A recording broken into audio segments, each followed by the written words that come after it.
Selama proses pembangunannya, jembatan ini dikerjakan oleh lebih dari 5.000 pekerja yang berasal dari 19 negara yang berbeda-beda. Jembatan Kanakale ini dikerjakan oleh COWI yang berbasis di Belanda. Untuk desain kabel dibuat dari Korea Selatan, sedangkan pengerjaan jembatan dikerjakan gabungan dari perusahaan Turki dan Korea Selatan.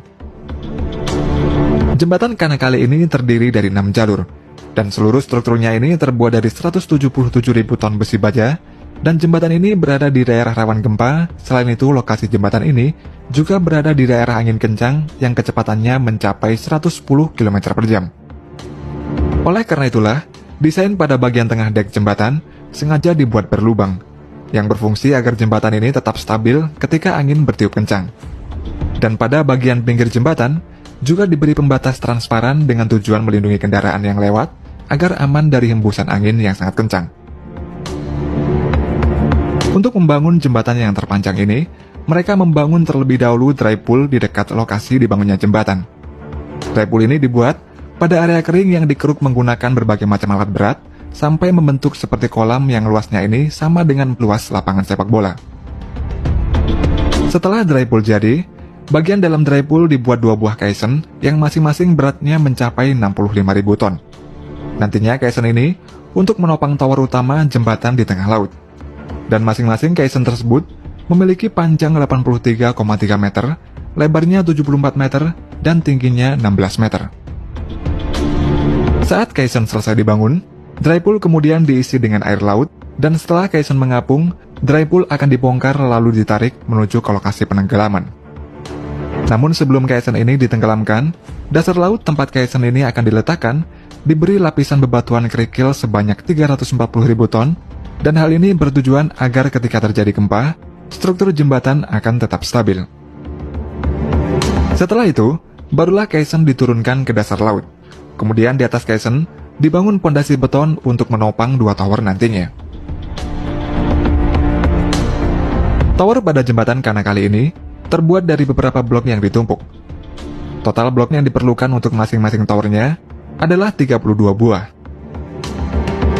Blok tower yang sudah jadi, satu persatu dikirim dan dipasang menggunakan floating crane pada bagian bawahnya. Sedangkan untuk sisanya, blok diangkat dan dipasang dengan tower crane sampai memiliki ketinggian 318 meter. Setelah pembangunan tower selesai, setelah itu dilanjutkan dengan pemasangan wire rope atau kabel utama jembatan. Dan wire rope untuk jembatan ini dibuat di Korea Selatan.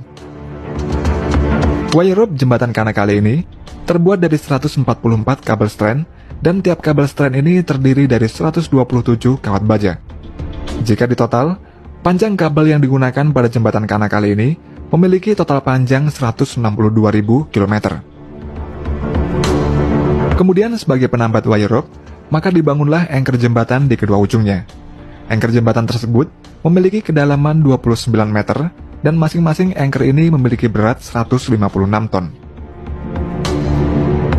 Sedangkan pada pemasangan dek, jembatan Kanakale ini membutuhkan 87 dek jembatan dengan berat masing-masingnya 700 ton.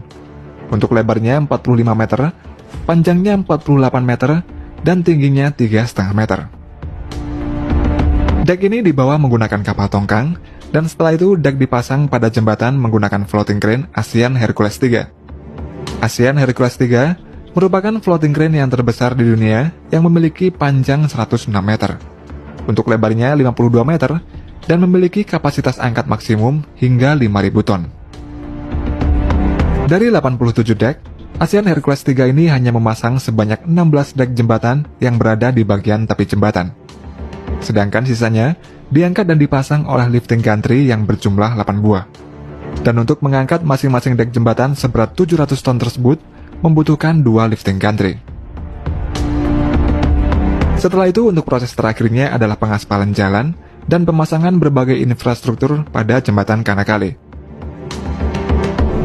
Pembangunan jembatan Kanakale ini menjadi pencapaian Presiden Turki Erdogan yang terbaik selama menjabat di pemerintah.